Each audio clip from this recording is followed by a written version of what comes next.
Chers frères et sœurs, bonjour. Nous sommes déjà au 4e jour de la neuvaine préparatoire à la Pentecôte et à l'effusion de l'Esprit Saint. Et vous rappelez que nous étions quittés la dernière fois en faisant un parallèle entre le rapport entre l'Annonciation et la visitation de la Vierge Marie à sa cousine Élisabeth. Marie qui reçoit l'Esprit Saint, qui est remplie de l'Esprit Saint, qui va le diffuser, si on peut dire ainsi, à sa cousine. Et le même rapport qu'il y a entre l'Ascension, Jésus qui promet cet esprit, qui est déjà dans le cœur de Marie et qui va se répandre sur les apôtres au Cénacle. Eh bien, figurez-vous que la fête de la visitation d'habitude est le 31 mai, fêtée le 31 mai. Mais cette année, le 31 mai est justement le jour de la Pentecôte. Il y a une sorte de collusion entre ces deux fêtes, la fête de la visitation et la fête de la Pentecôte, spécialement cette année 2020. Donc nous avons à vraiment vivre cette Pentecôte comme une visitation de la Vierge Marie à notre égard et bien sûr du Saint-Esprit qui vient nous renouveler. Confions-nous à elle et à son intercession. Je vous salue Marie, pleine de grâce. Le Seigneur est avec vous. Vous êtes bénie entre toutes les femmes et Jésus, le fruit de vos entrailles, est béni. Sainte Marie, Mère de Dieu, priez pour nous pauvres pécheurs, maintenant et à l'heure de notre mort. Amen. Alors, comment cet Esprit Saint vient en nous? Eh bien, par deux canaux principaux, le canal des sacrements et le canal des charismes, des dons spirituels. C'est justement ce que la lecture des Actes des Apôtres de ce lundi de la 7e semaine de Pâques nous indique, puisque c'est saint Paul qui est à Corinthe, là aussi, et puis après à Éphèse, et qui découvre des frères qui, lorsqu'ils sont devenus croyants, n'ont pas reçu l'Esprit Saint. Avez-vous, nous n'avons même pas entendu dire qu'il y a un Esprit Saint, disent-ils à saint Paul. Paul reprit, quel baptême avez-vous donc reçu? Ils répondirent, celui de Jean le Baptiste. Paul dit alors, Jean donnait un baptême de conversion. Il disait au peuple de croire en celui qui devait venir après lui, c'est-à-dire en Jésus. Après l'avoir entendu, ils se firent baptiser au nom du Seigneur Jésus. Et quand Paul leur eut imposé les mains, l'Esprit Saint vint sur eux. Voilà, le canal privilégié donc, du don de l'Esprit Saint, ce sont les sacrements. D'abord, bien sûr, le baptême, la confirmation, l'Eucharistie, et puis les sacrements qui nous donnent une mission particulière dans l'Église pour édifier l'Église, soit le mariage, soit le sacerdoce, pardon, soit, et puis les sacrements de guérison que sont le sacrement de réconciliation et le sacrement des malades. L'Esprit Saint est donc donné avec des moyens, vous voyez, très très simples. L'eau pour le baptême, avec la parole qui l'accompagne, l'imposition des mains ou de la main. Voilà, on voit bien que le Seigneur se sert de signes très très simples, presque simplistes on peut dire, pour faire une action extraordinaire, surnaturelle, c'est-à-dire le don de son esprit, dans le cœur, c'est-à-dire dans l'intime, de la fine pointe de l'âme de la personne humaine. Ça, c'est ce que nous avons sans doute reçu, que nous préparons peut-être à recevoir pour les catéchumènes. Et c'est une belle grâce. C'est ce que nous avons aussi à déployer tout au long de notre vie chrétienne. Mais voilà que le Seigneur use aussi d'un deuxième canal, plus extraordinaire. Les sacrements, c'est comme, pour reprendre une expression du Père Cantalamessa, c'est comme la prise qui nous permet de nous brancher sur le cœur de Dieu. Mais les charismes, ce sont les surprises du cœur de Dieu. Alors, c'est ce que nous voyons encore dans ces Actes des Apôtres. Donc, Paul vient d'imposer les mains, l'Esprit Saint vint sur eux, et ils se mirent à parler en langue mystérieuse et à prophétiser.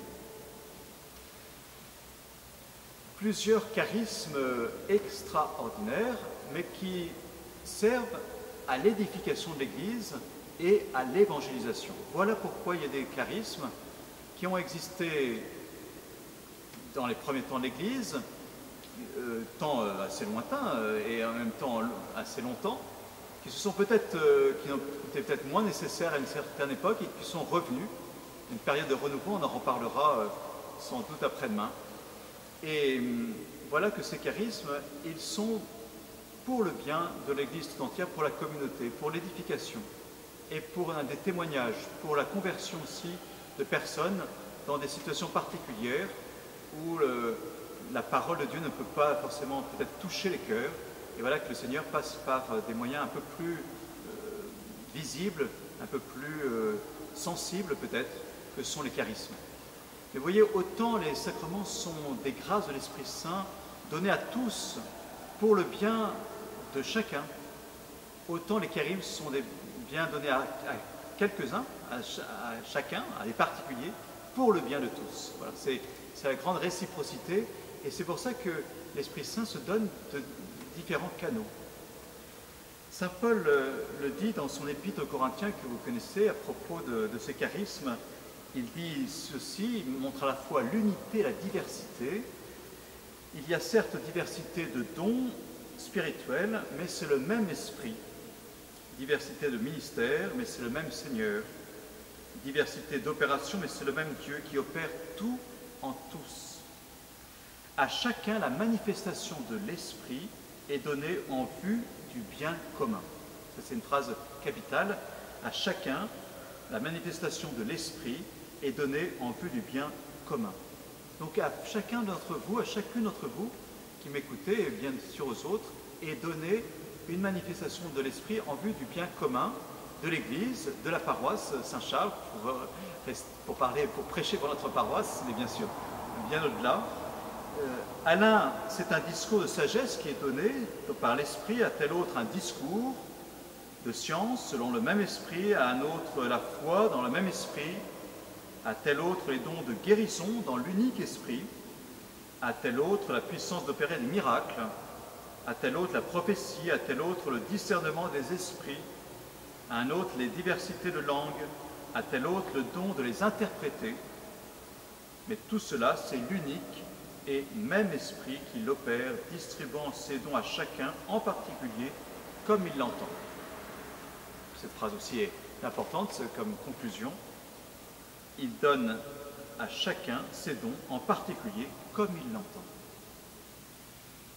L'important, c'est d'aspirer justement à ces charismes pour que la grâce de notre baptême, notre confirmation, déjà reçue pour la plupart, je pense, depuis des années, eh bien, ressurgisse et soit pour le bien de tous. Ce n'est pas pour notre bien, ce n'est pas pour notre glorification, on en reparlera demain, mais c'est encore une fois pour l'Église tout entière et pour la communauté.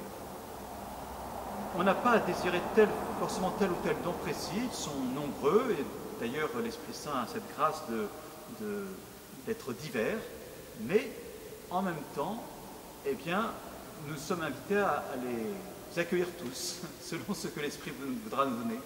Alors ça peut être de chanter en langue, c'est un sert de jubilation sans mots, ça peut être, comme on vient de le dire, d'avoir une parole, d'avoir une image, de savoir interpréter cette image, de pouvoir conseiller, de pouvoir écouter, de pouvoir discerner.